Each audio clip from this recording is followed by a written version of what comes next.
Good morning everyone and very warm welcome to one and all and welcome back to A Square classes. Today we are beginning with a very new and very second important chapter of your ecology, which includes of the name, that is the ecosystem. हमने पूरा organism and population पढ़ा, अच्छे से पढ़ा, questions भी देखे, NCERT का look भी देखा, न्यूज़पेपर रीडिंग भी करी, इनफैक्ट मैंने भी करा और आपको भी करवाया किया था। यहाँ तक कोई डाउट नहीं है, हर पन्ने में आपको समझाया एनसीईआरटी के कि किसमें कैसे क्वेश्चंस पूछे जाते हैं, कोई डाउट नहीं बचा, सब क्लियर है, सब अच्छा है। बस क्या करना है, अब जितना पढ़ा है, जितना समझाया है, उसको याद रख के पिछले यानी नीट एग्जाम तक याद रखना है बच्चों। अगले नीट तक अगर इसने जितना समझाया वो याद रख लिया ना, इकोलॉजी का पूरा चैप्टर, समझ लो कि नीट मेडिकल कॉलेज में पहुंच जाओगे, जितना मैं पढ़ा रही हूँ, और अगर वो पढ़ लिया तो ठीक है। तो ये तो हो गई ऑर्गेनिज्म एंड पॉपुलेशन की बात। तो नया हेडिंग डाल दीजिए आप लोग, दैट इज इकोसिस्टम। जब मैंने आपको ऑर्गेनिज्म एंड पॉपुलेशन में एक कॉन्सेप्ट पढ़ाया था, वेरी फर्स्ट कॉन्सेप्ट पढ़ाया था मैंने, इनफैक्ट मैंने अपना चैप्टर भी वहीं से शुरू किया था, उस कॉन्सेप्ट का जो नाम है दैट इज इकोलॉजिकल। आ रहा है किसी को बच्चों, याद आ रहा है? पढ़ाया था, मैंने ही पढ़ाया था। उसमें मैंने आपको ये सारी चीजें बताई थी, इंडिविजुअल, और इसी को you can write it as organism, you can write this as population. I am telling you, group of individual combined together and form what? Live in a particular geographical area, forming population. And this population is subsided by many of the different species. And this together species living in an area leading to formation of community. Community के बाद मैंने आपको दो चीजें रिक्वाई थी, that is landscape. मैंने आपको उससे पहले बायोम्स पढ़ा दिए थे बेटे। कम्युनिटी के बाद मैंने आपको बायोम्स पढ़ाए थे, उसमें मैं उसके बाद मैंने आपको दो चीजें रुकवाई थी, याद आ रहा है किसी को? यहाँ इसके फर्दर का चार्ट है तो मैं यहाँ लिख देती हूँ, इकोसिस्टम एंड लैंडस्केप। एक्चुअली ये यहाँ प्रेजेंट होगा, पर मैंने अपना आपको यहाँ तक पढ़ा करके करवा दिया था, इकोसिस्टम एंड लैंडस्केप। याद आ रहा है आपको ये दोनों चीजें? क्या कहा था मैंने इन सारी चीजों के लिए? इन दोनों चीजों के लिए मैंने कहा था बेटे अभी आप इसको यही रोकिए, जब हम आपका दूसरा चैप्टर स्टार्ट करेंगे इकोसिस्टम, उसमें हम पढ़ेंगे इकोसिस्टम एंड लैंडस्केप। फिर मैंने आपको बायोम्स पढ़ा दिए, फिर मैंने आपको बायोस्फीयर भी बता दिया। फिर मैंने अपना इकोलॉजिकल हायरार्की का जो चार्ट था वो कंक्लूड कर दिया था। कोई डाउट? याद आ रहा है आप लोगों को? याद करिए बच्चों, नहीं जिनको याद नहीं है पहला लेक्चर जा करके देखें, ये इकोलॉजिकल हायरार्की मैंने पढ़ाया था, ठीक है। Group of individual, population, species, community, ecosystem, landscape, biomes, biosphere.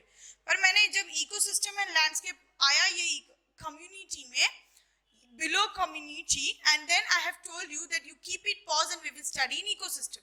So now give the heading as ecosystem. अब इकोसिस्टम की बात करें, then what is ecosystem? Ecosystem is defined as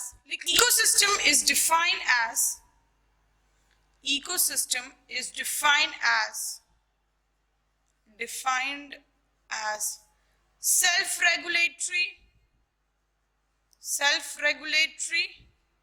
or self-regulating and self-sustaining structure,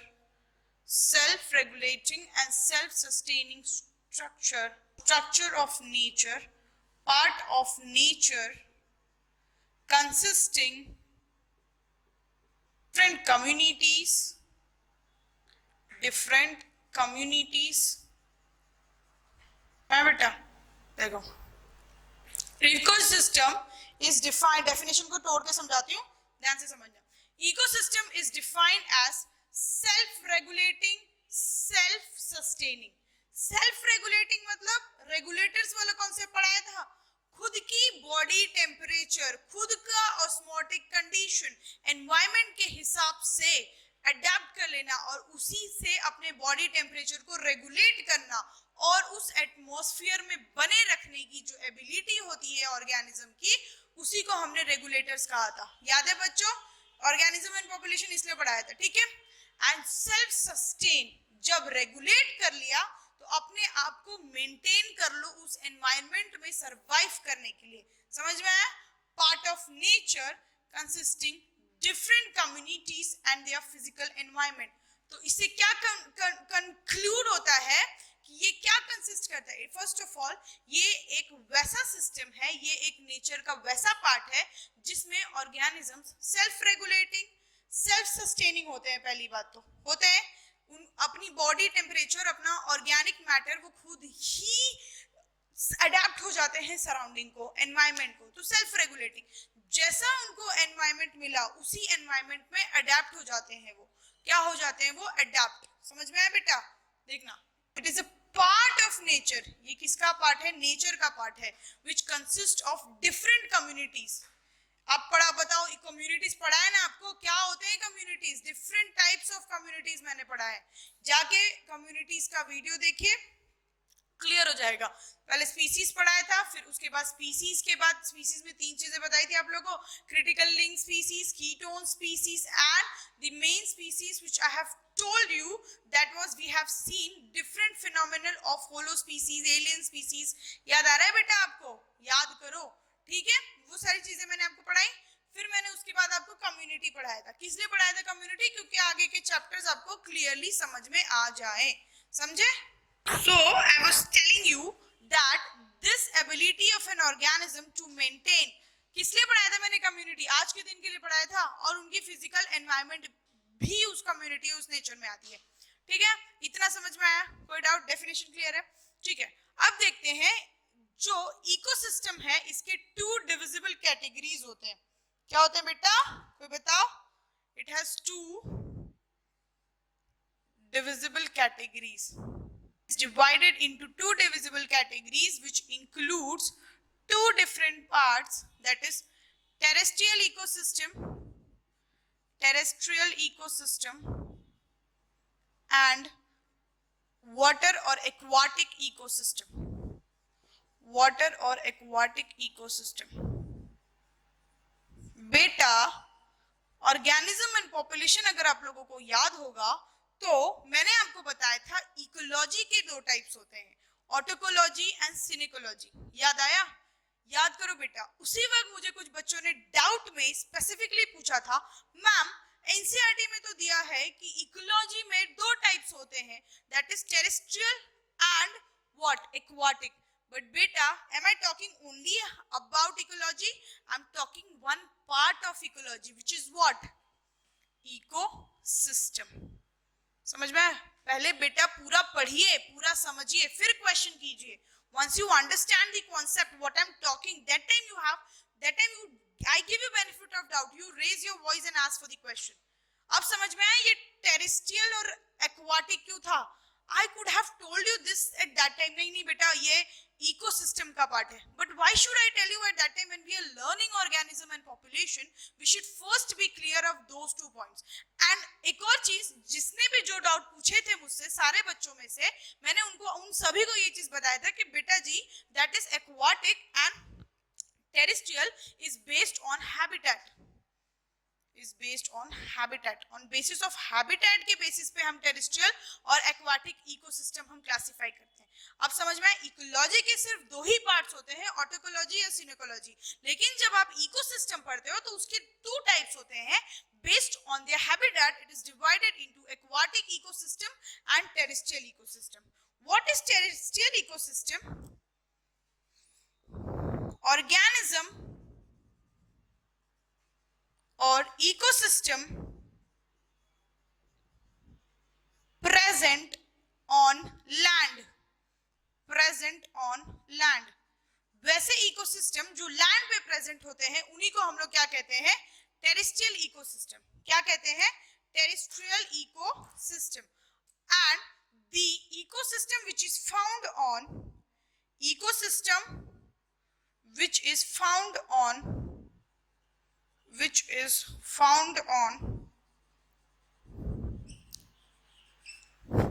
water is called as aquatic ecosystem. Ecosystem which is found in water is called as aquatic ecosystem. Water और marshy areas पे जो ecosystem पाए जाते हैं उन्हीं को हम लोग एक्वाटिक इकोसिस्टम कहते हैं. ठीक है, तो वेरी गुड एग्जांपल लिख लो आप लोग बेटा टेरेस्ट्रियल इकोसिस्टम के. लिखना forest ecosystem, forest ecosystem, land ecosystem और agriculture ecosystem. Agriculture ecosystem.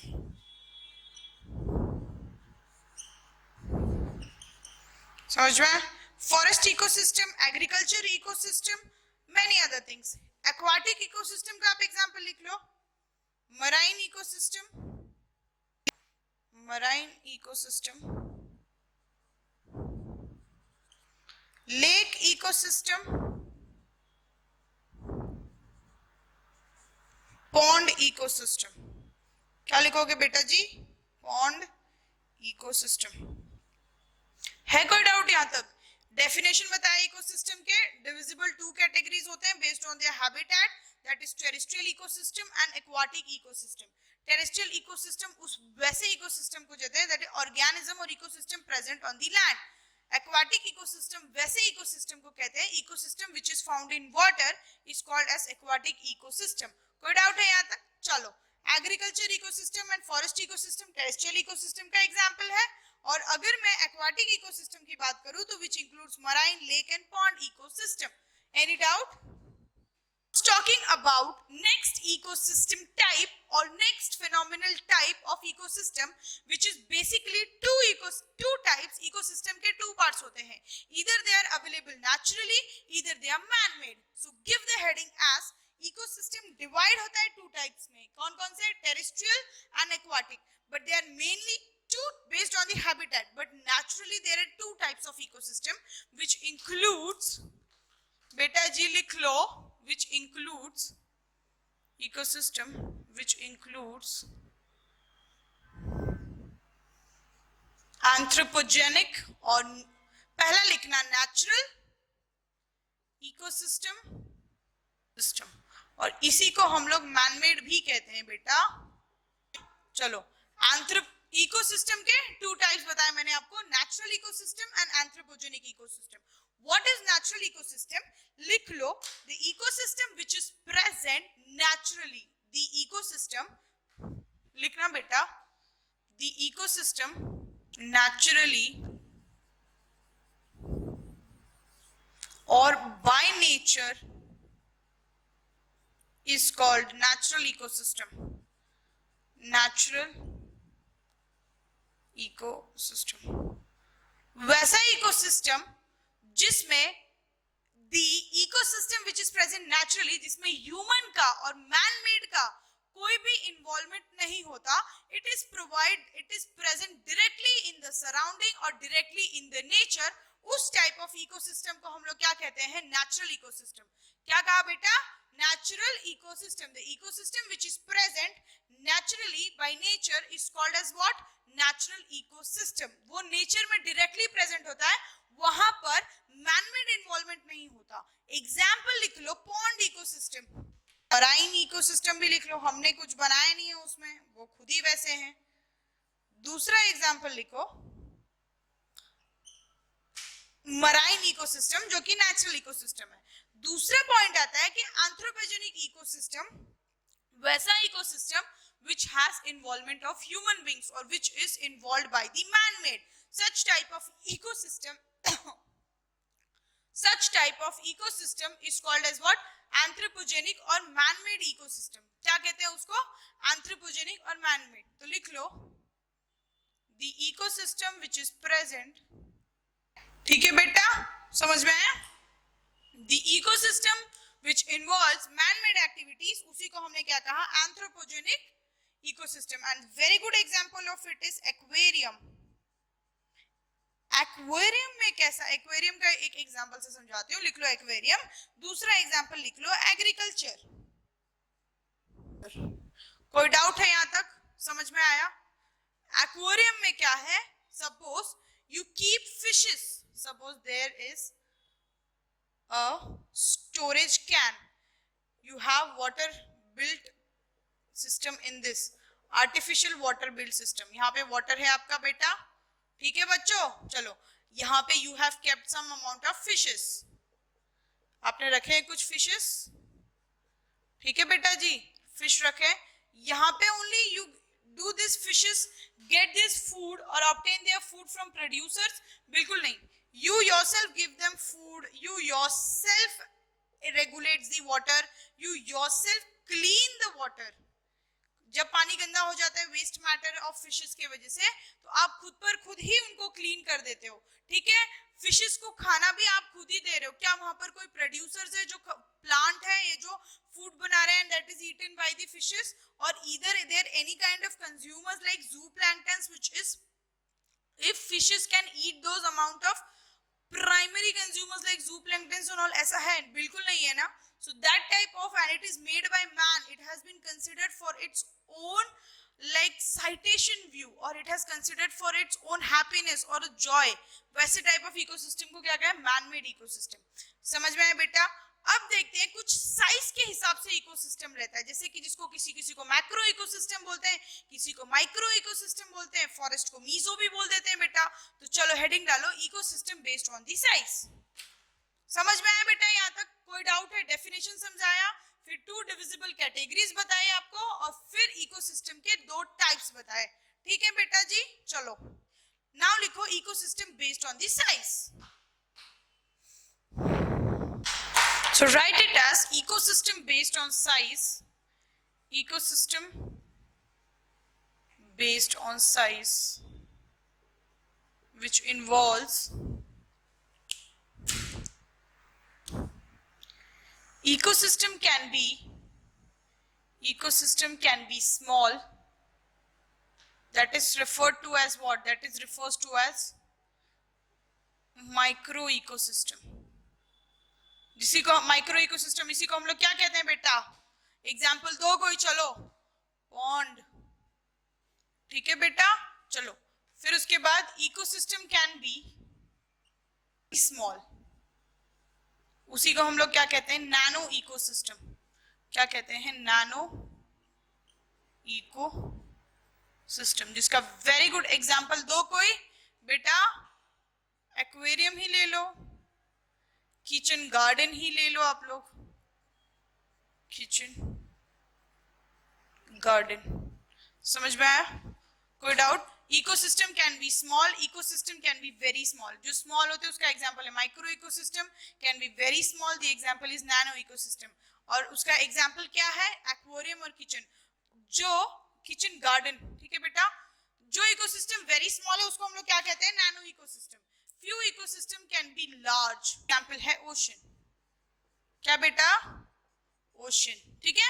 Example में आप लोग लिखो बेटा. मैंने आपको यहाँ नेम क्या कहते हैं उसे और उसका एग्जाम्पल मैंने इस साइड लिखवाया, ठीक है. कंफ्यूज नहीं होना है बेटा जी, ठीक है. चलो बच्चों, ठीक है. अब हम आगे जो पढ़ने वाले हैं, ecosystem can be, forest ecosystem is called as, forest ecosystem is called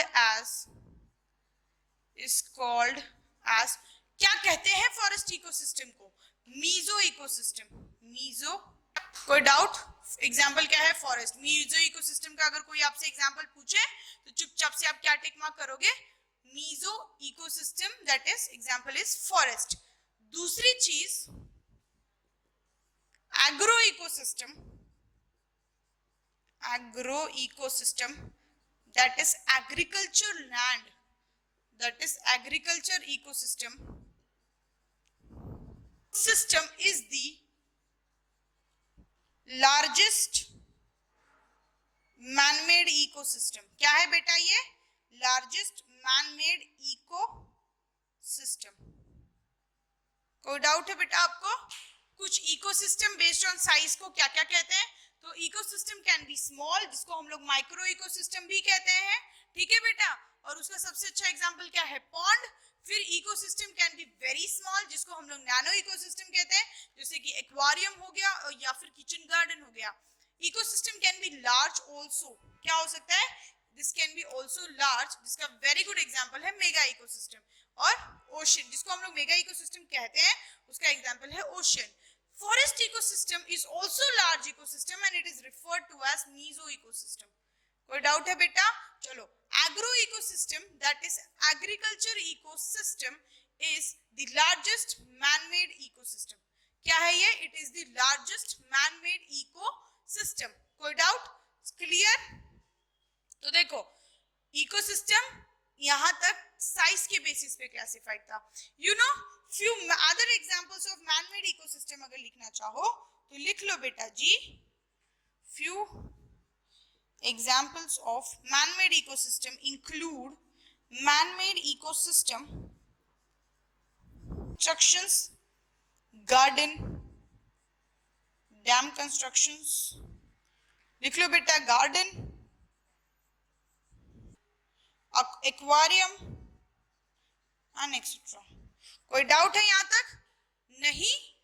फिर अगर ये समझ में आ गई हो सारी concept, give the very next heading as homeostasis. आप लोग बोलोगे कि मैम आपने हमें होम्योस्टैसिस तो पढ़ाया है. क्या बोला मैंने होम्योस्टैसिस में? The ability of an organism to maintain, to adapt towards the external environment, to resist the change. याद है क्वेश्चन भी करवाया था इसके ऊपर आपको. ठीक है बेटा, समझो. बट वो मैंने आपको एक ऑर्गेनिज्म के कंसेप्ट में पढ़ाया था. हाउ डू इकोसिस्टम, एक इकोसिस्टम में बहुत सारी चीजें आती है ना, क्या कौन सी चीजें आती है, कंपोनेंट्स क्या है उसके, वो आगे देखेंगे. ठीक है, पर वो सारे कंपोनेंट्स और वो सारे फैक्टर्स को मेंटेन करने के लिए एक इकोसिस्टम कैसे अपना होम्योस्टैसिस करता है या क्या फिनोमेना से वो अपना होम्योस्टैसिस कर लेता है, वो हम लोग देखने वाले हैं. In a ecosystem how homeostasis is done, उसके 4 to 5 कैरेक्टरिस्टिक्स हम लोग देखेंगे and then we will move on towards very important topic that is component of ecosystem. ठीक है बेटा, तो अभी आप लोग क्या टॉपिक डालो? होम्योस्टैसिस इन इकोसिस्टम लिख लो. ठीक है बेटा, चलो. Before going on to the topic of homeostasis, I'd like to tell you a small concept of an ecosystem. You know what? This whole biosphere, complete integration of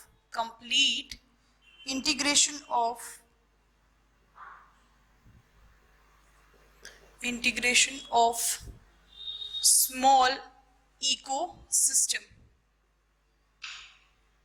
This biosphere act as the complete integration of the small ecosystem. How does it act? It acts as the complete integration. छोटे छोटे सारे ecosystem मिला करके biosphere बनाते हैं. हर type of ecosystem that includes even atmosphere ले लो, लिथोस्फीयर ले लो या एनी स्फीयर ले लो. एटमॉस्फेयर ले लो, लिथोस्फीयर ले लो, हाइड्रोस्फीयर ले लो, ये सारे एक साथ को बायोस्फीयर कहते हैं. इसीलिए कहा है कि biosphere acts as a complete integration of small ecosystem. एक चीज बताती हूं मैं आपको, ecosystem is an open system. Ecosystem is an open system which obtain energy, that is solar energy from sun. वो sun से energy लेते हैं. Ecosystem or the any ecosystem which acquires energy from the sun and organic matter from soil or from, it is also referred to as inorganic nutrients, from minerals, inorganic nutrients, it gets its organic matter, breakdown of remnants of plants, breakdown of remnants of animals or anything, it gives as inorganic nutrient. It gets what? Inorganic nutrient and prepare the food. This food are when this type of food is produced into ecosystem, it leads to formation of energy. When this food is prepared, it leads to formation of energy, and this energy is loss in an ecosystem in a various process or in a various lifestyle. So this energy is lost, and also waste matter is lost. This energy and waste matter is lost in an ecosystem समझ में आया बेटा? क्या कहा मैंने? Energy and waste matter is lost in an ecosystem and is referred to as, जब energy और organic matter ले करके प्रोडक्शन दिखा रहा था तो उसको हम लोग क्या कहते हैं? इनपुट। समझ में आया? तो मैंने आपको इनपुट और आउटपुट के दो छोटे से कॉन्सेप्ट बताए। क्या? Ecosystem is an open system which requires energy और traps its energy from the sun, that is solar energy. With the help of organic matter it obtains inorganic nutrients, it grows, producers grow, and when they grow food, they make their own food and a form of energy is generated. When this energy is generated in a strata or in a ecosystem, this is transferred into different layers or a different system, and this phenomenal transfer of energy is called as output. When they get the energy from the sun, that is called as input. Now give the heading as homeostasis. क्या दोगे heading? Homeostasis. This is basically referred to as maintain a balance or maintain an equilibrium of an ecosystem. In an ecosystem, maintain a balance or maintain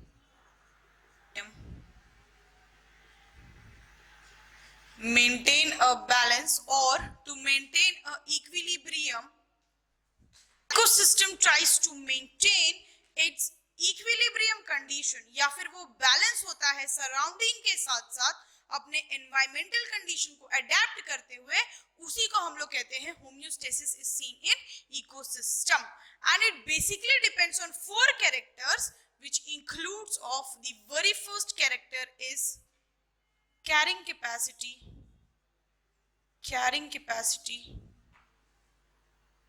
of an environment.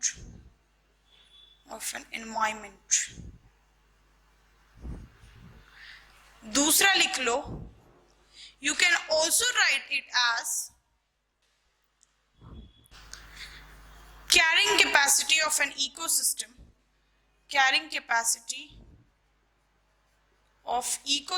to recycle its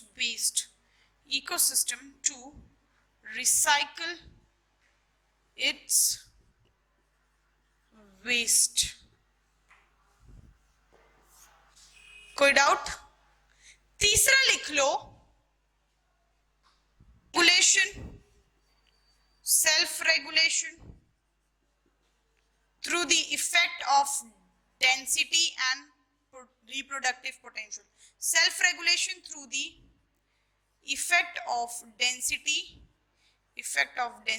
and regulating potential. Effect of density and regulating potential.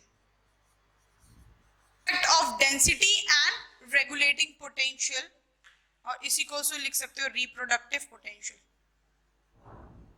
To maintain its density through effect of density and reproductive potential. चौथा point लिखना feedback mechanism. Feedback mechanism भी दो type के थे, positive mechanism and negative. Positive feedback mechanism and negative feedback mechanism. लिख लो बेटा जी. चलो बच्चों लिख लिया? समझाती हूँ क्या कहते हैं. होम्योस्टेसिस तो पहले तो मैंने समझाया कि it is what to maintain equilibrium with the surrounding. इतना तो सबको क्लियर हो गया. हाँ कहोगे आप सब लोग, कहोगे हाँ मैम हमको क्लियर है ये चीज. ठीक है. दूसरी चीज आप लोग क्या कहोगे कि how do they maintain their equilibrium? They do through carrying capacity of an environment. वो कैसे करते हैं? तो वो अपने एनवायरनमेंट की कैरिंग कैपेसिटी, क्या, हाउ डू दिस, ये जो एनवायरनमेंट है कैरिंग कैपेसिटी, ये देखना बेटा. ठीक है. क्या है? मैंने आपको ये के फॉर्म में मैंने आपको पहले भी समझाया हुआ है ऑर्गेनिज्म एंड पॉपुलेशन में. जी हाँ बेटा, ये मैंने समझाया हुआ है. ठीक है. तो ये उनकी इतने ऑर्गेनिज्म ही एनवायरनमेंट कैरी कर सकता है, तो उन्हीं लोगों को रिसोर्सेज अवेलेबल हो सकते हैं. तो इसीलिए होम्योस्टेसिस बनाने के लिए उनको ये चीज भी फैक्टर अफेक्ट करती है कि एनवायरनमेंट का कितना कैरिंग कैपेसिटी हो सकता है बेटा. ठीक है. चलो दूसरा पॉइंट क्या कहता है? Carrying capacity of an ecosystem to recycle its waste. अपने वेस्ट को रिसाइकल कैसे करता है, वो अपने वेस्ट को कितने, जितने नंबर ऑफ ऑर्गेनिज्म ज्यादा उतने नंबर ऑफ वेस्ट, तो फिर जितना एक्सेसिव वेस्ट होगा फूड प्रोडक्शन उतना लेस होगा, जगह कम पड़ेगी वेस्ट रिसाइकल करने के लिए, रिसोर्सेस कम पड़ेंगे, तो it also affects what, to maintain homeostasis. दूसरी चीज self regulation through effect of density and reproductive और रेगुलेटिंग पोटेंशियल। क्या कहता है ये पॉइंट, उनका सेल्फ रेगुलेशन तो वो कर लेते हैं, चलो होम्योस्टेसिस बनाने के लिए those are regulators, no doubt, no benefit of doubt, ठीक है बेटा। पर अगर ये लोग इफेक्ट ऑफ डेंसिटी ऐसी है कि जितने एक्सेसिव नंबर ऑफ पॉपुलेशन होंगे मोर रिप्रोडक्टिव पोटेंशियल होगा, तो क्या ये अपने आप को रेगुलेट कर पाएंगे? मैं आपको बताती हूँ कि मुझे गर्मियों में प्रॉब्लम है, ठीक है, मुझे ठंड चाहिए बहुत ज्यादा, मुझे कूल क्लाइमेट ज्यादा पसंद है विद कंपेयर टू गर्मी। बेटा आप लोगों में से कुछ लोग होंगे जिनको गर्मी थोड़ी बहुत गर्मी ज्यादा अच्छी लगती है, कुछ लोग ऐसे होंगे जिनको मॉडरेट क्लाइमेट अच्छा लगता होगा, ठीक है बेटा, इसमें कोई डाउट नहीं है। चलो मुझे ठंडी चाहिए, लेकिन इस एरिया में ठंड क्यों नहीं है? क्योंकि overall happening of the climate तो ठंडा हो ही रहा है, लेकिन इतने नंबर ऑफ पॉपुलेशन है, इतनी डेंसिटी है कि उस डेंसिटी उस पॉपुलेशन के वजह से वहां क्या नहीं हो पा रहा है, वहां ठंड नहीं हो पा रही है। तो ये किस पे डिपेंड कर रहा है? रेगुलेटर का एबिलिटी डेंसिटी पे डिपेंड करता है बेटा, रिप्रोडक्शन पे, इसलिए क्योंकि reproduction is only the ability जहां ज्यादा number of populations build up हो जाते हैं या फिर मिल जाते हैं, तो यही वो कॉन्सेप्ट है, ठीक है।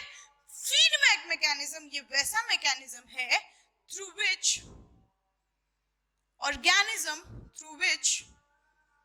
one organism try to maintain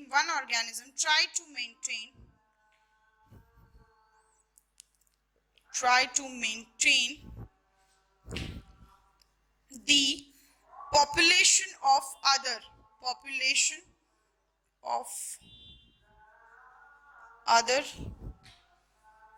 organism, और अदर इकोसिस्टम भी लिख लो, क्योंकि अब हम इकोसिस्टम की बात करें बेटा जी। अब मेरे बच्चे बड़े हो गए, वो प्राइमरी स्कूल से कहां तक आ गए, वो हाई स्कूल में आ गए, और कुछ बच्चे इतने बड़े हो गए कि कुछ नीट एग्जाम देने वाले हैं, ठीक है बच्चों। तो अब ऑर्गेनिज्म से हम बात किसकी करेंगे? ऑर्गेनिज्म से हम बात इकोसिस्टम की करेंगे, ठीक है। क्या कहा मैंने कि पॉजिटिव या फिर फीडबैक मैकेनिज्म से ये अपने पॉपुलेशन एक ऑर्गेनिज्म एक इकोसिस्टम दूसरे पॉपुलेशन या फिर दूसरे इकोसिस्टम को मेंटेन करने की कोशिश करता है, ठीक है बेटा। फिर आप पूछोगे कैसे, मेरे से पूछो, मैं बताती हूँ, समझना। और यही फीडबैक मैकेनिज्म टू टाइप्स के होते हैं, positive feedback and negative feedback. तो what is this positive feedback का एग्जांपल, इसको हम लोग कुछ इस तरह से लिखेंगे। क्या लिखोगे बेटा जी कि पॉजिटिव फीडबैक, मैं आपको बताती हूँ, अगर यहाँ पर ग्रोथ ऑफ एक्सेसिव ग्रासेस दिख जाते हैं हम लोग को, या फिर प्रोड्यूसर्स दिख जाते हैं, ठीक है, वी कैन सी एक जगह पे प्रोड्यूसर्स। अब ये क्या होते हैं प्रोड्यूसर्स, छोड़ दो, ग्रासेस लिखो बेटा आप, इसके बाद समझ में आ जाएगा क्या होते हैं प्रोड्यूसर्स, ठीक है। एक एरिया पे बहुत ज्यादा ग्रासेस ग्रो हो रहे हैं, ठीक है बेटा। तो फिर जब बहुत ज्यादा ग्रासेस ग्रो हो रहे हैं बेटा जी, तो यहाँ पे हमने देखा we can find out herbivorous plant, we can find here herbivores plant. कौन कौन से हर्बीवोर्स एनिमल्स, कौन कौन से एनिमल्स बेटा, जल्दी जल्दी बताओ चलो। फ्रॉग, फिर उसके बाद आपको और ऑर्गेनिज्म मिल जाएंगे लाइक रैबिट, स्क्विरल। तो एक पॉपुलेशन एक स्पीसीज के ग्रोथ के वजह से दूसरा अपर ग्रोथ ऑफ ऑर्गेनिज्म पाया जाना दिख गया हम लोगों को, दिख गया बेटा जी। कोई डाउट है यहाँ पर, समझ में आया? जो ऑर्गेनिज्म यहाँ पर घास खाते हैं वो पाए जाएंगे यहाँ पर, कुछ फ्लाइज भी पाई जाएंगे यहाँ पर। तो फिर वो ऑर्गेनिज्म जो फ्लाइज या फिर इंसेक्ट्स खाते हैं वो भी यहाँ पे दिख जाएंगे। तो एक ऑर्गेनिज्म के प्रेजेंट से दूसरे ऑर्गेनिज्म का प्रेजेंट पाया गया ना, तो ये क्या हो गया? Positive feedback. क्यों? क्योंकि through which one organism tends to maintain the population of other. क्या कहा मैंने? एक ऑर्गेनिज्म दूसरे ऑर्गेनिज्म का पॉपुलेशन मेंटेन करता है, इधर वो बढ़ाता है या घटाता है। अगर एक ऑर्गेनिज्म दूसरे ऑर्गेनिज्म का पॉपुलेशन इंक्रीज कर रहा है तो उसी को हम लोग क्या कहते हैं? Positive feedback. और अगर एक ऑर्गेनिज्म दूसरे ऑर्गेनिज्म का पॉपुलेशन डिक्रीज कर रहा है, उसी को हम लोग क्या कहते हैं, नेगेटिव फीडबैक मैकेनिज्म। समझ में आया बेटा? कोई डाउट है यहाँ पर? समझो, लिखा positive feedback mechanism, negative feedback mechanism. ठीक है, इसमें भी मैंने आपको बताया ये अगर ग्रासेस है तो ग्रासेस अगर यहाँ पे पाए जाते हैं तो यहाँ पे कुछ अमाउंट ऑफ हेर्बिवोर्स एनिमल्स पाए जाएंगे, कुछ इंसेक्ट्स खाने वाले जैसे कि फ्रॉग आ जाएंगे, फिर कुछ हेर्बिवोर्स एनिमल्स लाइक रैबिट, स्क्विरल, ये सारी चीजें ग्रासेस खाते हैं ये लोग। ग्रेजर्स, गोट्स भी पा सकते हैं। तो एक ऑर्गेनिज्म की वजह से दूसरा ऑर्गेनिज्म पाया गया, तो इसी मैकेनिज्म को क्या कहते हैं, पॉजिटिव मैकेनिज्म। ठीक है, पॉपुलेशन बढ़ा दी इसने, बट अगर डिक्रीज कर दी एक ऑर्गेनिज्म के पाए जाए की वजह से, तो फिर वहां पे क्या हो गया, वहां पे नेगेटिव फीडबैक मैकेनिज्म। ग्रासेस का ही एग्जांपल ले लो, मैं बताती हूँ आपको। यहाँ पे बहुत सारे बड़े बड़े बुशेस हैं। ठीक है बेटा जी, समझना, बुशेस बोल रही हूँ मैं बेटा। ठीक है, बुशेस, फर्न्स वगैरह हैं बहुत बड़े बड़े। ठीक है बेटा, यहाँ पर कुछ अमाउंट ऑफ स्नेक्स भी दिख रहे हैं। ठीक है, ये है हमारे स्नेक्स। क्या अब इसमें फ्रॉग आएगा? बिल्कुल नहीं। क्यों आएगा? मरने आएगा। इंसेक्ट्स आएंगे। ये एक ऑर्गेनिज्म के प्रेजेंस से उसने दूसरे ऑर्गेनिज्म का मूवमेंट यहाँ पे रोक दिया।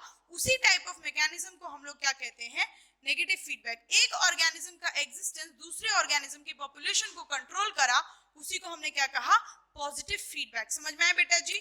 कोई डाउट तो लिखो। होम्योस्टैसिस के फीडबैक मैकेनिज्म के 2 पॉइंट्स देखे, पॉजिटिव फीडबैक, नेगेटिव फीडबैक। ये सारी चीजें पढ़ने के से क्या समझ में आ रहा है, व्हाट, अब हम लोग आ रहे हैं अपने ब्यूटीफुल कॉन्सेप्ट ऑफ इकोसिस्टम में। क्या कहता है कॉन्सेप्ट, व्हाट इज इकोसिस्टम, उस पे आगे बढ़ रहे हैं। कैसे? You should ask me how, what ecosystem में पढ़ना क्या है, ये फूड, ये एनर्जी, ये वेब, ये फूड चेन कैसे बना, कैसे वेब चेन बना, कैसे ट्रांसफर होता है, कौन किसको खाता है, किसके खाने की वजह से प्रे प्रेडेशन रिलेशनशिप बनता है। अब बढ़ रहे हैं हम आगे आगे कॉन्सेप्ट पे। इकोसिस्टम में बहुत मजा आने वाला है। अगर आप लोगों को ऑर्गेनिज्म एंड पॉपुलेशन अच्छे से समझ में आया है, उनमें 2 ऑर्गेनिज्म, लास्ट क्लास में एक और चीज बता दूं मैंने आपको, कि मैं आपको एक छोटा सा कॉन्सेप्ट बताया था मैंने, कि ऑर्गेनिज्म एंड पॉपुलेशन में जो लास्ट वाला species I have told you, which includes, क्या बताया था बेटा, बताओ जल्दी जल्दी बताओ। चलो बेटा जी, यही ना, क्या कि वो ऑर्फिड्स और ऑर्चिड्स, ऑफाइरिड्स वाले जो रिलेशनशिप्स थे हनी बी के साथ, वो समझाया था आपको ऑर्चिड्स प्लांट्स के। कोई डाउट है? ऑफाइरिड्स करके जो ऑर्चिड्स थे वो कैसे सूडो कॉपुलेशन दिखाते हैं, म्यूचुअलिज्म ही था ना। क्लियर हुआ वो कॉन्सेप्ट? क्यों? क्योंकि आज हम देख रहे हैं कि वो ऑर्गेनिज्म अगर म्यूचुअलिज्म दिखाते हैं, तो कुछ प्लांट्स और कुछ एनिमल्स ऐसे भी हैं जो एक साथ एग्जिस्ट नहीं कर सकते। समझ में आया बेटा? चलो आगे की हेडिंग डालो, components of ecosystem. Very important, very interesting. ठीक है, डालो components of ecosystem. Next heading डालिए, components of ecosystem. Components of ecosystem डाल दीजिए, components of ecosystem. What are the components of ecosystem? System involves biotic and abiotic. Biotic components and abiotic component. बेटा मैं आपको फिर भी पहले भी बता चुकी हूँ, what are abiotic components हम लोग अच्छे से पढ़ चुके थे ऑर्गेनिज्म एंड पॉपुलेशन में। अब आते हैं बायोटिक कंपोनेंट्स कैसे कैसे होते हैं। Biotic components either it can be autotroph. तो अगर आपसे कोई पूछे बायोटिक कंपोनेंट के इंपॉर्टेंट फैक्टर्स कौन कौन से हैं, तो आप बोलोगे 2 important factor, producers, consumers and decomposers. कोई डाउट है यहाँ तक? जो प्रोड्यूसर्स होते हैं उनको हम लोग ऑटोट्रॉफ कहते हैं, जो कंज्यूमर्स होते हैं उनको हम लोग हेटेरोट्रॉफ कहते हैं, एंड जो डीकंपोजर्स होते हैं उनको हम लोग सैप्रोट्रॉफ कहते हैं। फ्लो चार्ट याद रखना बेटा, इंपॉर्टेंट है। ठीक है, चलो अबायोटिक फैक्टर के बढ़ने से पहले मैं आपको एक चीज बता दूं कि कंज्यूमर्स कुछ और भी टाइप के होते हैं, जिनका नाम है प्राइमरी कंज्यूमर्स,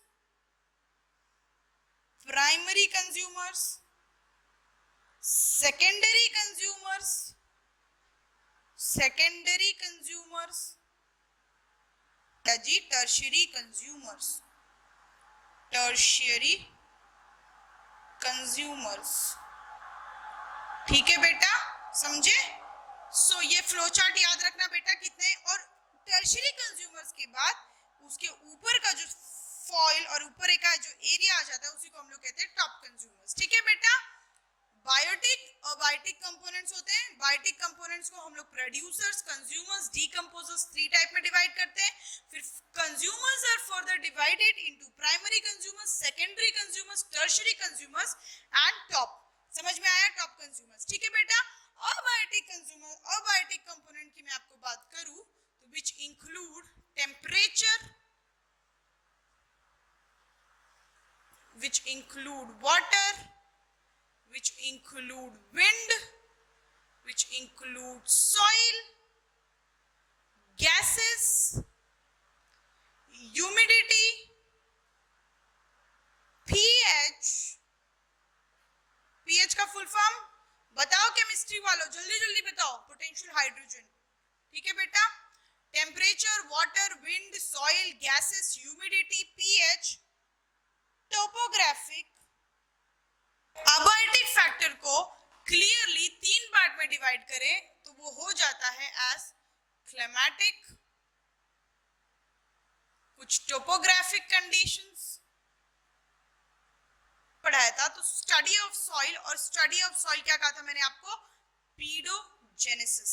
याद है? फॉर्मेशन ऑफ सॉइल पीडोजेनेसिस कहा था, एंड स्टडी ऑफ सॉइल क्या कहा था? पीडोलॉजी। याद आ रहा है बेटा?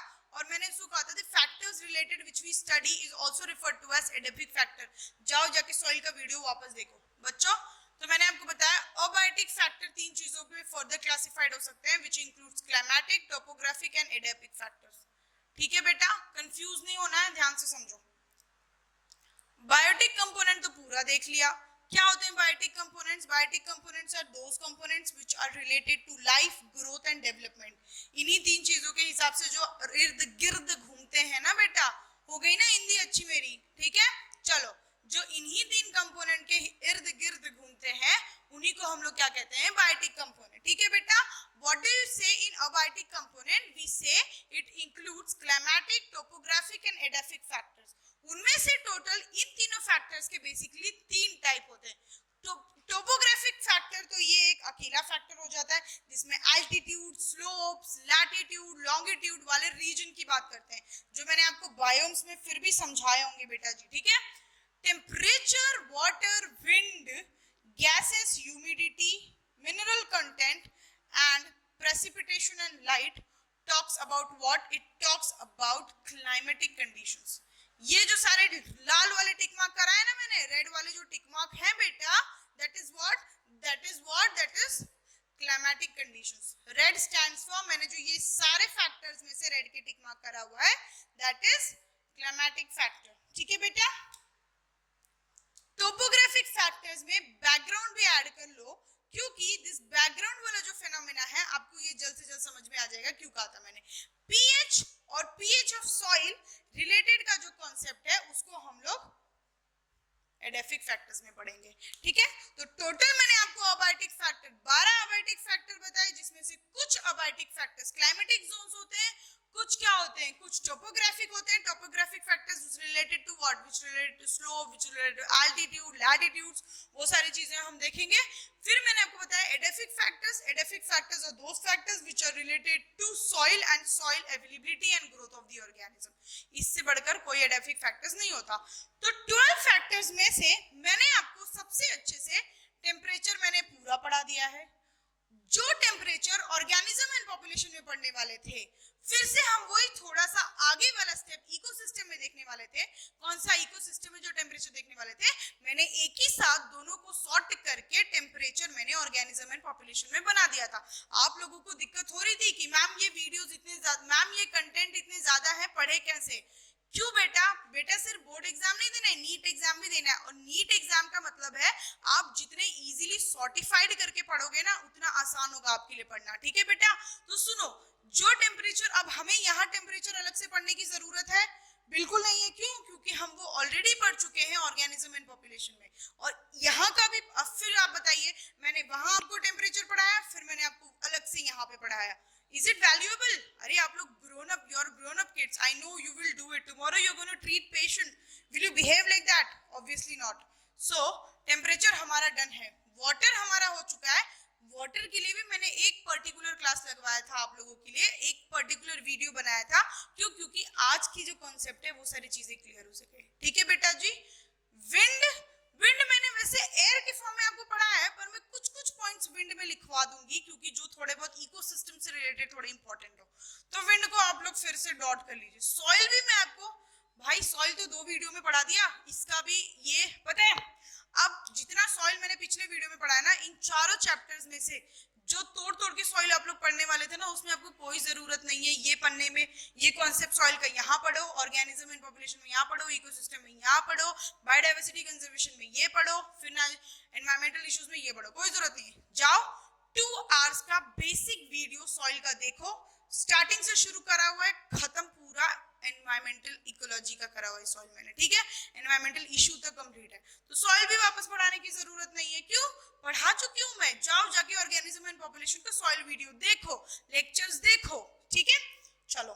उसके बाद गैसेस में आपको कुछ पढ़ाऊंगी, नाइट्रोजन और ऑक्सीजन, क्योंकि ये थोड़े इंपॉर्टेंट है, और कुछ पॉइंट लिखवाऊंगी. ह्यूमिडिटी का डेफिनेशन बता चुकी हूं मैं आपको, समझा भी चुकी हूं मैं, लिख लेना.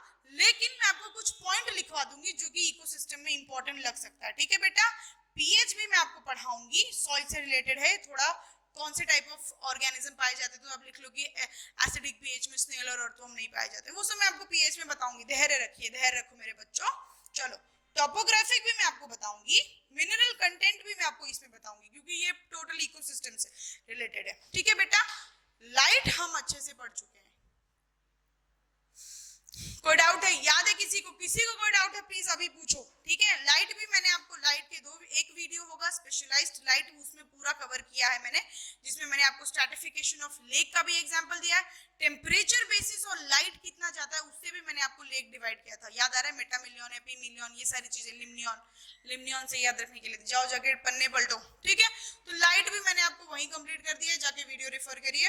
बचा प्रेसिपिटेशन, बैकग्राउंड. वैसे मैंने प्रेसिपिटेशन आपको जब बायोम्स पढ़ाया था तो मैंने कहा था कि रेन और स्नो को एक साथ कहते हैं. आपकी एनसीईआरटी भी यही कहती है बेटा जी कि प्रेसिपिटेशन क्या होता है, रेन एंड स्नो को एक साथ कहते हैं. ठीक है. तो फिर भी मैं आपको इसमें से कुछ इंपॉर्टेंट पॉइंट लिखवा दूंगी which is important for ecosystem. तो लिख लो.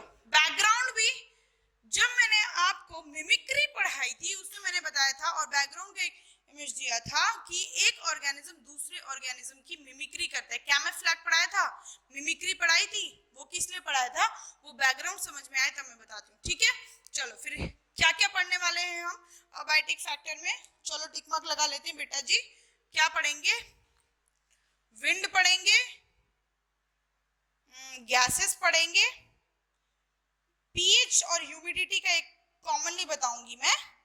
फिर उसके बाद तो ये तो सारे पढ़ेंगे, टोपोग्राफिक, मिनरल कंटेंट और बैकग्राउंड पढ़ेंगे. देन फिर हमारा बायोटिक फैक्टर भी कंप्लीट हो गया, एंड पूरा बायोटिक फैक्टर ढंग से करेंगे, क्योंकि मैं चाहती हूँ इस वाले चैप्टर जितना बायोटिक फैक्टर इंपॉर्टेंट था ना, इतना टाइम ले लेके मैंने पढ़ाया ना वो ऑर्गेनिज्म एंड पॉपुलेशन में, वो इसीलिए पढ़ाया ताकि ये आगे वाला चैप्टर क्लियर हो. तो आज जो मैं इतना बोल रही हूँ ना, क्यों? क्योंकि वो वीडियो जाकर के आप लोग देखो, ऑर्गेनिज्म एंड पॉपुलेशन का कंसेप्ट आपको वहीं से क्लियर होगा बेटा. बच्चों ए स्क्वायर वाले प्लीज आप लोग जाइए और अपनी प्लेलिस्ट पे देखिए, एप्लीकेशन पे देखिए, और जो लोग वैसे भी मेरा वीडियो प्रेफर कर रहे हैं, ए स्क्वायर का वीडियोस प्रेफर कर रहे हैं सब्सक्रिप्शन वाले, वो लोग यहाँ से देख सकते हैं. ठीक है. चलो, तो फिर इस चैप्टर में मैं बेसिकली चाहती हूँ कि आप लोग बायोटिक फैक्टर्स पे ज्यादा ध्यान दें बेटा. जो इंपॉर्टेंट है बायोटिक फैक्टर है ना, जिससे क्वेश्चन आते हैं, पूछे जाते हैं, इंपॉर्टेंट है, किस टाइप के क्वेश्चन होंगे, वो सब मैं आपको करवा चुकी हूँ ऑर्गेनिज्म एंड पॉपुलेशन में. इसमें छोटे छोटे पॉइंट ही आएंगे बेटा जी, आपको कोई बहुत बड़ा पॉइंट नहीं आने वाला, कोई बहुत बड़ा ऐसा कुछ नहीं है जो रखने वाला है. तो चलो, बायोटिक फैक्टर पे ध्यान देना है. तो पहला टॉपिक डालिए बायोटिक कंपोनेंट. ठीक है बेटा. क्या डालोगे? Biotic component. हेडिंग डालिए biotic component. Component is that component, or biotic component is that part which includes of all the living members. पहला पॉइंट लिख लीजिए इसमें, it includes all the living members. Includes all the living members of ecosystem. Living members of ecosystem. Of ecosystem, which are connected by, which are connected through food and other relations. Through food and other relations. What did I said? I said it includes all the living member of ecosystem which are connected through food and relations, other relations. सारे living organism ecosystem के किस में आ जाते हैं तो उसको हम लोग बायोटिक कंपोनेंट बोल देते हैं. इसमें तो कोई डाउट नहीं है, बिल्कुल नहीं. आप जल्दी से हेड नोट करो, बोलो बिल्कुल नहीं मैम, कोई डाउट नहीं है. ठीक है बेटा. दूसरा पॉइंट क्या कहता है? What is food? Food is an material. Food is an material which provides energy, which provides energy for growth and development of an organism. Growth and development of an organism. What did I say? Food is a material which provides growth and development in an organism. What is that? Food वैसा material है जो growth दिखाता है, जो development दिखाता है किसमें? Organism में. उसी को हम लोग क्या कहते हैं बेटा जी? उसी को हम लोग एनर्जेटिक सब्सटेंस को फूड कहते हैं. You know what? Those organisms which are able to make their own food, they are referred to as producers. So पहला हेडिंग डालिए बायोटिक कंपोनेंट में बेटा, प्रोड्यूसर्स. क्या डालोगे बेटा? प्रोड्यूसर्स. ठीक है बेटा जी. चलो लिखो. Producers are those who makes their own food. Who makes, किसकी बात हो रही है? प्लांट की बात हो रही है. Makes their own food. Producers वो होते हैं जो अपना खाना खुद बनाते हैं. समझ में आया? और इसी को हम लोग ऑटोट्रॉफ्स भी कहते हैं. क्या कहते हैं? Autotroph. Producers are those organisms or those plants or those species which make their own food and they are referred to as autotrophs.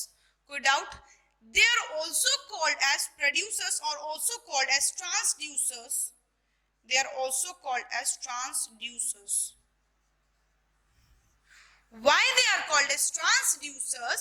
Because these producers entrap energy from the sun.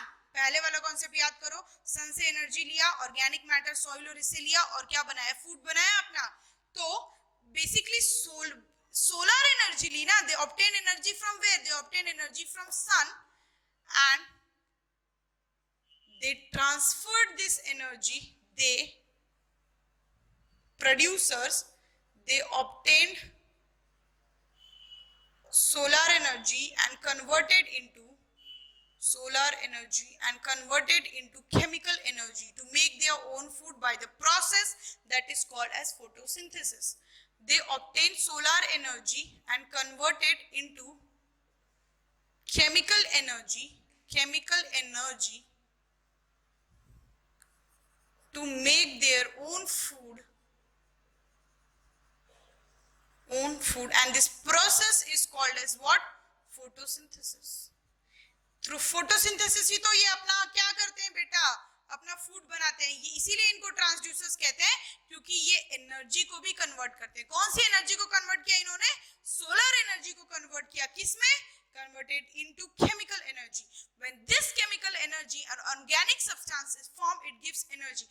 When this organic substance, these bonds are broken, these food bonds are broken, they lead to formation or release of energy in the environment. And this release of energy is transferred to the different or to the another strata of the ecosystem or to the other organism of the ecosystem. The very good example of producers includes algae, bryophytes,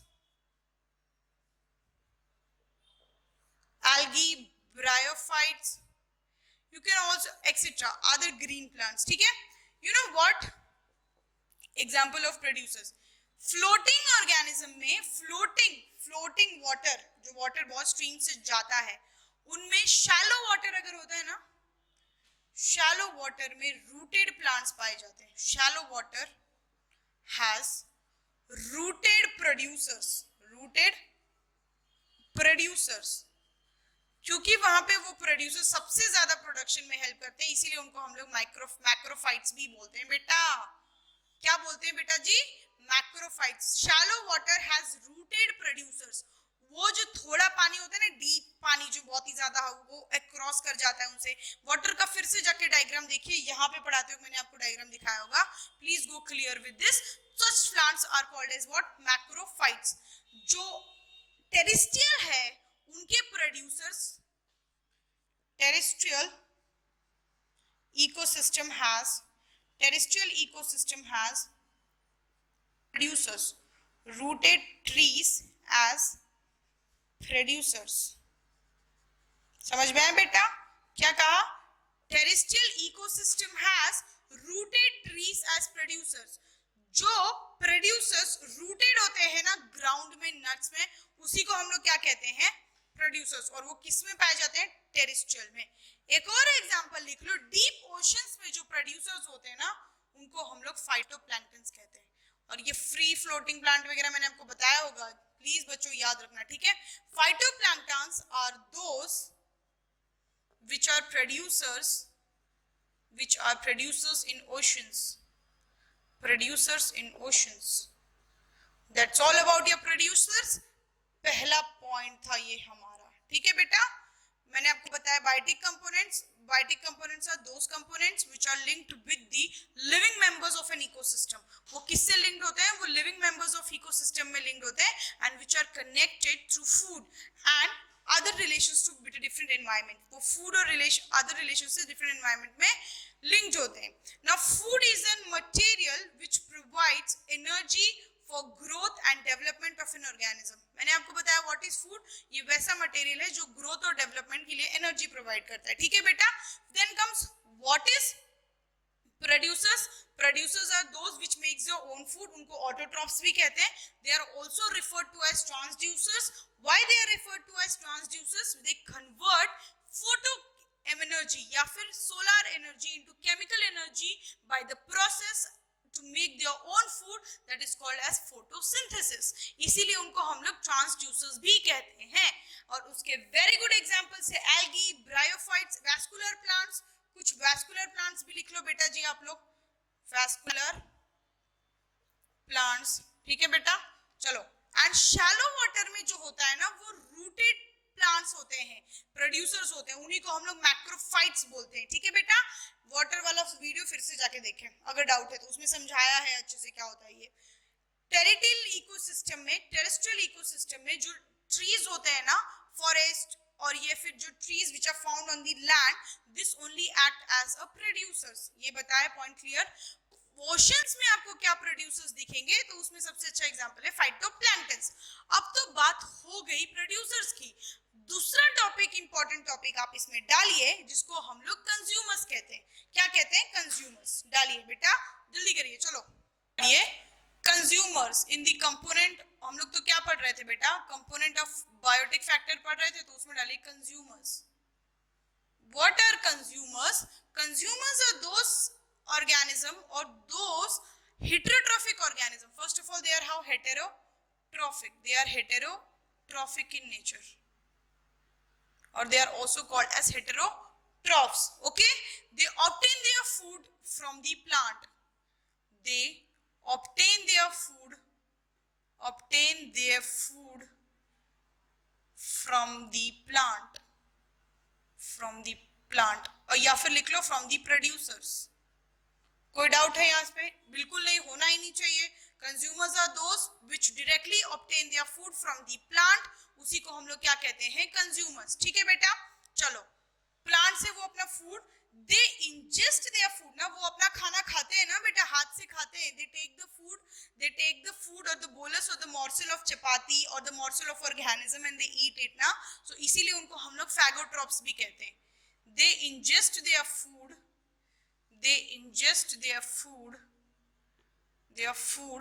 that is why referred to as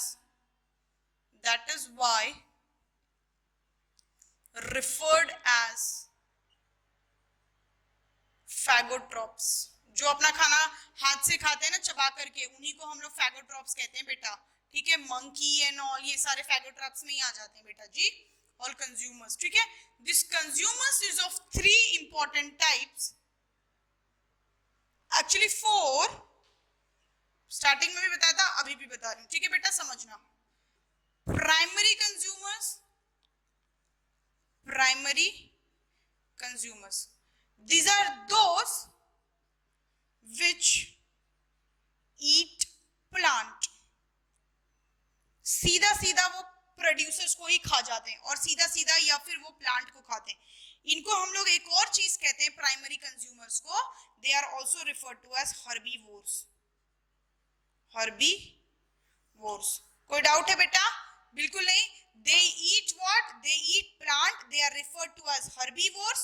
And उनके example लिख लो, लिखना deer, goat, beetles, rabbit, गाय और भैंस, ठीक है, cattle, squirrel,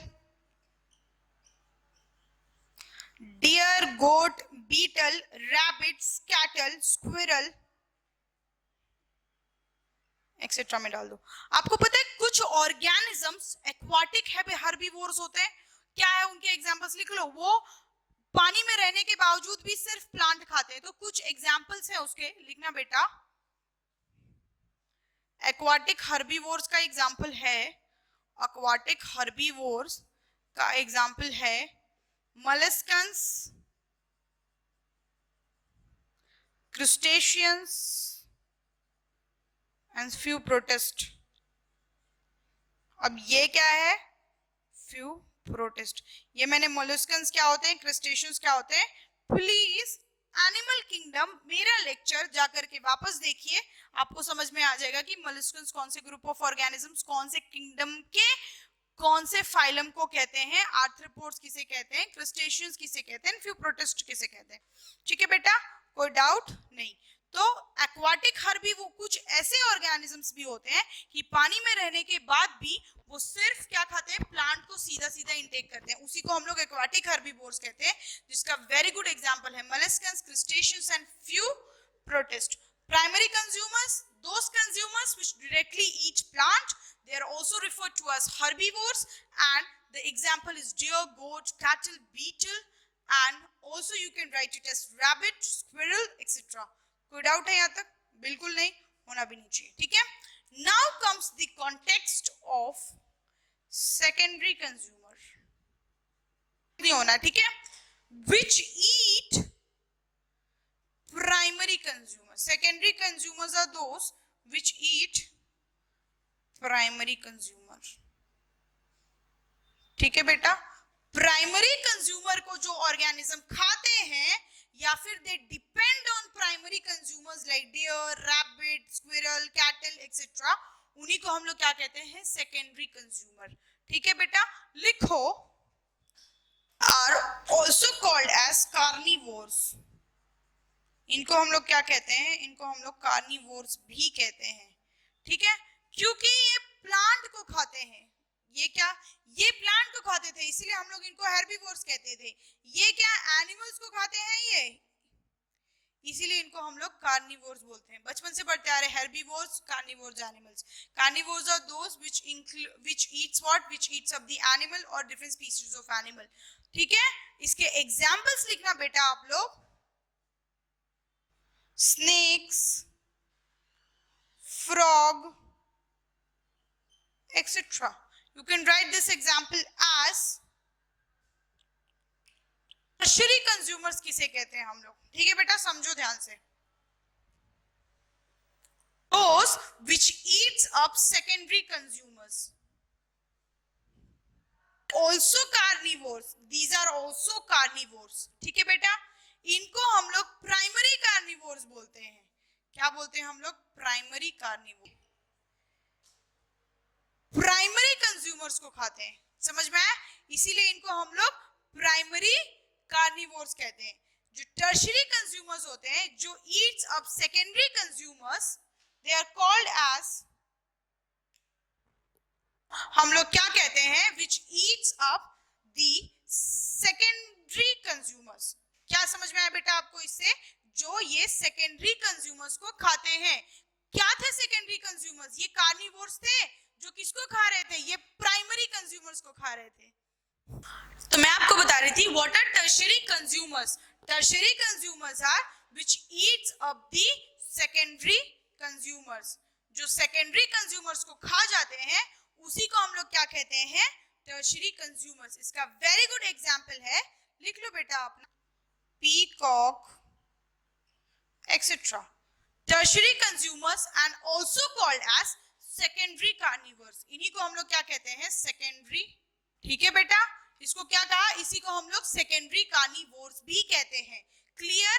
tertiary consumers को हम लोग सेकेंडरी कार्निवोर्स भी कहते हैं। ठीक है, देखना, which eats up secondary consumer, जिसका एग्जांपल है tiger, lion, owl and peacock, इसको हम लोग सेकेंडरी कार्निवोर्स कहते हैं। कोई डाउट? क्लियर? इसके बाद मैंने आपको एक चीज बताई थी, टॉप अप कार्निवोर्स और टॉप अप जिसको कोई नहीं खाता।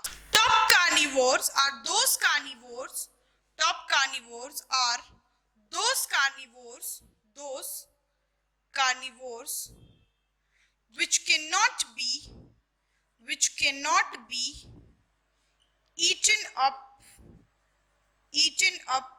by any consumer or any other organism. Example लिख लो, लायन, ईगल। ठीक है बेटा? टर्शियरी कंज्यूमर्स उसको कहते हैं जो सेकेंडरी कंज्यूमर्स को खाते हैं। ठीक है, लेकिन वैसे कुछ ऑर्गेनिज्म या फिर वैसे कुछ कंज्यूमर्स प्रेजेंट होते हैं बेटा जिनको कोई अदर ऑर्गेनिज्म नहीं खाता, जिसको कोई भी कंज्यूमर खा नहीं सकता। उसका वेरी गुड एग्जांपल है लायन एंड टाइगर, और उसी को हम लोग टॉप अप कार्निवोर्स या टॉप कार्निवोर्स भी बोलते हैं। लिख लो बेटा, चलो, ठीक है, कोई doubt? Primary consumers are also called as first order consumers. First order consumer कहते हैं इसको। ठीक है, सेकेंडरी कंज्यूमर को हम लोग सेकेंड ऑर्डर कंज्यूमर कहते हैं। क्यों? क्योंकि इसके ऑर्डर में ये किसको खाता है? प्राइमरी कंज्यूमर को खा रहा था बेटा। हाँ, second order consumer. Tertiary consumer को हम लोग थर्ड ऑर्डर कंज्यूमर कहते हैं। कोई डाउट है आपको? प्लीज पूछना, प्लीज क्वेश्चन सॉल्व करना। रिस्पेक्ट में क्वेश्चन आते हैं इसके, कैसे क्वेश्चन आते हैं ये हम लोग सेशंस में जरूर देखेंगे। ए स्क्वायर वालों शीट में जरूर देखो, जाकर के पता चलेगा आप लोगों को। ठीक है बेटा, चलो, क्लियर? इसके बाद जो हेडिंग डालो उसको हम लोग क्या बताओ मैं आपको इसमें से? कोई डाउट है? तो हेडिंग डालिए, उसको हम लोग डीकंपोजर्स कहते हैं। क्या डालोगे heading? Decomposers. Give the next topic as decomposers. Decomposers. Decomposers are also called as saprotrophs. Are also called as saprotroph organism. These are the organisms. Dead body which feed on dead body of other organism. So decompose it also. Decompose it. ठीक है बेटा, समझ में आया? कोई doubt? क्या कहा मैंने? They are also called as saprotrophs, पहला पॉइंट। दूसरा पॉइंट क्या कहा? They are the organisms which feed on the dead body और dead decay, लिख लो, dead decay, matter भी लिख सकते हो आप, of other organism, and they also decompose it. They are basically microorganisms. They are the energy which is created during decomposition or when they degrade the organic matter, they use few amount of energy for their assimilation. Write it. They use the organic matter decomposed energy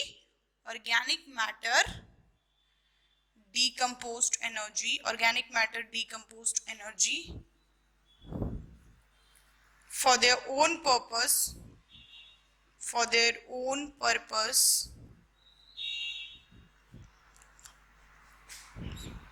For their own purpose, you can also write it as for their own assimilation. And rest minerals are lead and rest mineral, ये मैंने आपको soil में भी पढ़ाया था. Rest minerals are left at substratum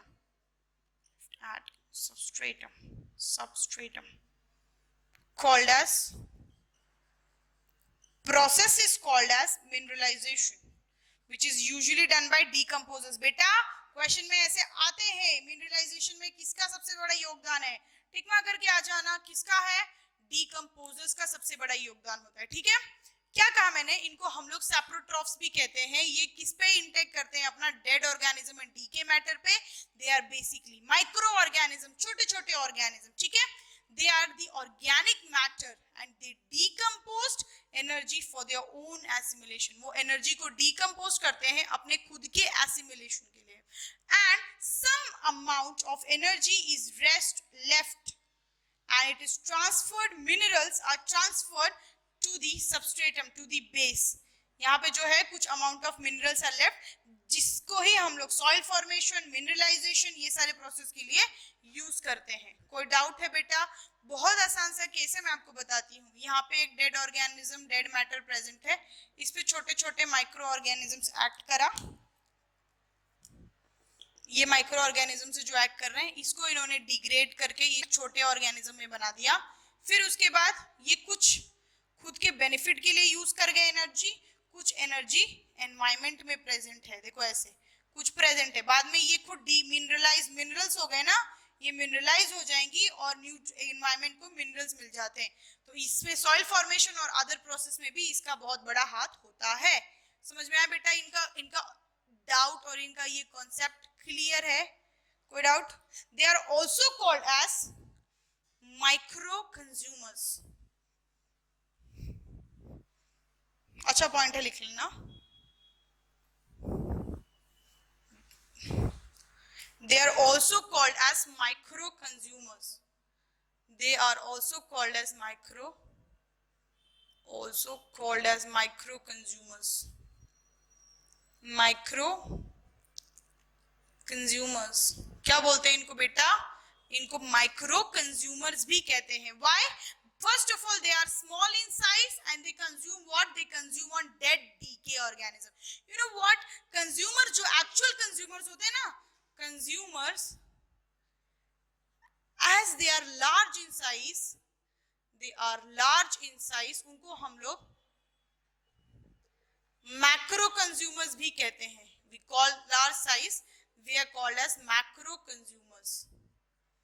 And these decomposers which are small in size, इसी को हम लोग माइक्रो कंज्यूमर्स भी कहते हैं. कोई डाउट है बेटा? जरूर पूछो. और reducers, they are also called as reducers. They are called as reducers which reduce the size or the organic constituent or the mineral constituent excessively present on the surface of the earth. They act on it and they reduce it. You know what? समझ में आया? इन्हीं को हम लोग decomposers, reducers भी कहते हैं. एक साइंटिस्ट था, few people also classified biotic components into parasite and detrivores and parasite का कॉन्सेप्ट ये मैं ऑर्गेनिज्म एंड पॉपुलेशन में अच्छे से पढ़ाया है. Ecto, endo, holo, hemi, plant parasite, stem parasite, सब कुछ पढ़ा दिया है. ठीक है, जाओ जाके वीडियो देखो और बाकी लोग पन्ने पलटो अपने. ठीक है, बायोटिक कंपोनेंट को कुछ लोगों ने ऐसे भी क्लासिफाई करा एज डेट्रीवोर्स, एज पैरासाइट. पैरासाइट जो है वो है बैक्टीरिया, कुछ है फंगस, कुछ है प्रोटिस्ट. इसी को हम लोग क्या कहते हैं? पैरासाइट. कुछ डेट्रीवोर्स ऑर्गेनिजम्स होते हैं जो डेड डीके ऑर्गेनिजम्स को खाते हैं, डेड डीके ऑर्गेनिक मैटर को खाते हैं. They depend on dead decay organic matter. Detritivore जो होते हैं ना बेटा, वो डेड डीके ऑर्गेनिक मैटर पे डिपेंड करते हैं, और यही चीज है, डीकंपोजर्स ही डेट्रीवोर्स होते हैं, और इसी को हम लोग स्कैवेंजर्स भी कहते हैं। क्या कहते हैं बेटा? They are also called as scavengers. समझ में आया? डेट्रीवोर्स, डीकंपोजर्स, इन्हीं को हम लोग स्कैवेंजर्स भी कहते हैं। इसका सबसे अच्छा एग्जांपल है वल्चर्स, दूसरा एग्जांपल है कैरियन बीटल्स, कैरियन बीटल्स, तीसरा एग्जांपल है ब्लोफ्लाइज। जाओ एनसीईआरटी में देखो, आपको ये दिखेगा ये पॉइंट, ठीक है। और कुछ एग्जांपल्स इसके और हैं जिसको हम लोग टर्माइट्स भी कहते हैं, ठीक है, जो वुड पे रहते हैं ना, वुड खाते हैं, छोटे छोटे दीमक बोलते हैं ना हिंदी में। सही है ना बेटा? ठीक है, चलो। Decomposers are those which are called as saprotroph and depend on dead decay matter. मैंने आपको ये बताया, and their other organisms also decompose it. इसको हम लोग दो और नाम से बोलते हैं, that is also called as detrivores और scavengers. इसके सबसे अच्छे examples है vultures, Caribbean beetles, blowflies, termite. ठीक है, examples है ये इसके। और इसको हम लोग माइक्रो कंज्यूमर्स भी बोलते हैं because they are small in size. They are also called as reducers because they decay a big organic matter into small different constituents. कोई डाउट है यहाँ तक? बिल्कुल नहीं। बायोटिक कंपोनेंट्स टू टाइप्स के बाद कुछ लोगों ने बायोटिक कंपोनेंट्स को टू डिफरेंट टाइप में भी क्लासिफाई किया, जिसका नाम है डेट्रीवोर्स एंड पैरासाइट। ठीक है, detritivores are dead decay matter and parasites क्या आपको बोला? Bacteria, fungi and protist. ठीक है बेटा, कोई डाउट? आज का सेशन हम यहीं पे खत्म करते हैं। स्टार्टिंग के सेशन में मैंने आपको बताया what is ecosystem. Second chapter पे आ गए थे हम और हमने देखा इकोसिस्टम क्या होता है। इकोसिस्टम में आपको डेफिनेशन बताया इकोसिस्टम। एक अच्छा सा पॉइंट बताओ, इकोसिस्टम जो एक वर्ड है ना, it was given by Tansley. अब पूछोगे इकोलॉजी वाज गिवन बाय कौन? पूछूं मैं आपसे? I want to ask you, चलो जल्दी बताओ, ecology the term was coined by whom? Ernest Haeckel. It was authentically used by whom? Reader. Find out. जाओ चीट देखो यार, पढ़ो। ठीक है, वैसे ही अगर आपसे कोई पूछे कि इकोसिस्टम ये वर्ड और ये किसने दिया था? टांसले ने दिया था। ठीक है, father of Indian ecology Ramdev Mishra. पढ़ाया था शुरुआत में ही, इसी दिन के लिए पढ़ाया था। ठीक है, फिर हमने इकोसिस्टम देखा। इकोसिस्टम में टू टाइप्स होते हैं, based on there divisibility, based on there adaptability और हैबिटेट। उसी पे हमने क्या कहा? दो टाइप। कौन कौन से थे वो थे एक्वाटिक और टेरेस्ट्रियल। एग्जांपल्स देखे, कंप्लीट किया। फिर देखा नेचुरल और एंथ्रोपोजेनिक इकोसिस्टम के टू बेसिक फेनोमेना है। आउटपुट इनपुट का कॉन्सेप्ट देखा। कोई डाउट था यहाँ तक? बिल्कुल नहीं। ठीक है, फिर उसके बाद हमने ये पूरा सेशन कंप्लीट किया बायोटिक कंपोनेंट्स ऑफ इकोसिस्टम में। कंपोनेंट्स ऑफ इकोसिस्टम में मैंने आपको बताया बायोटिक कंपोनेंट्स और बायोटिक कंपोनेंट्स। बायोटिक कंपोनेंट्स हमने आज पूरा कर लिया है। नेक्स्ट क्लास में हम लोग बायोटिक कंपोनेंट्स पूरा करने में मैंने आपको प्रोड्यूसर्स, कंज्यूमर्स एंड डीकंपोजर्स बताए, अच्छे से बताए, सबके एग्जांपल्स लिखवाए, सबका डिटेल्ड वे में बताए, करेक्शन करने में इजी होगा। ठीक है बेटा, अब मैं आपको बताऊंगी नेक्स्ट क्लास में हम लोग अबायोटिक कंपोनेंट स्टार्ट करेंगे। और हम लोग जो चीजें पढ़ चुके हैं, अगर आपको रिवीजन करना है तो आप प्लीज रिवीजन करके रख लीजिएगा, जैसे कि temperature, water, soil and light. ये चार चीजें मैं आपको पढ़ा चुकी हूँ। मैंने आपको ह्यूमिडिटी भी बताया है, प्रेसिपिटेशन भी बताया है। तो मोस्टली कुछ और 6 इकोसिस्टम और अबायोटिक इकोसिस्टम के फैक्टर्स बचेंगे, जो कि बहुत छोटे छोटे हैं और वो इकोसिस्टम में ही पढ़ना इंपॉर्टेंट वाजिब है, इसलिए मैंने आपके लिए यहाँ के लिए रखा है। ठीक है बेटा, thank you very much. Do watch the video and do watch the session. Any doubt do contact and You will also be A square वालों जाकर के अपनी ऑर्गेनिज्म एंड पॉपुलेशन की शीट सॉल्व करो, डाउट पूछो, प्रिपेयर करो। बच्चे आप लोग भी जो नीट के लिए एग्जाम दे रहे हैं वो भी मतलब प्रिपेयर कर लें और फिर पूरा शीट सॉल्व कर लें। आपको जो पैकेज उठाना है, जो बुक लेनी है, जहां का मॉड्यूल ऑर्डर करना है करें, और हमारे जो जितने हमने पढ़े हैं वहां के क्वेश्चन सॉल्व करें, क्योंकि सब कुछ पढ़ने के बाद एंड ऑफ द डे यही मैटर करता है कि क्वेश्चन कितने सॉल्व होते हैं। Read your NCERT thoroughly. इन सब चीजों के पढ़ाने के बाद एनसीईआरटी में कुछ भी नहीं बचता, कोई डाउट नहीं। न्यूज़पेपर रीडिंग भी लगा ली है अब तो लीगली बोला तो न्यूज़पेपर रीडिंग भी लगा लिया हमने कल के क्लास में। याद आया कल के स्लाइड शो में हमने आपको पढ़ाया था स्मार्ट प्रोजेक्टर पे, कितनी सारी चीजें क्लियर की हुई ना। That's all. Thank you very much and good luck. All the best for your exam kids. Thank you.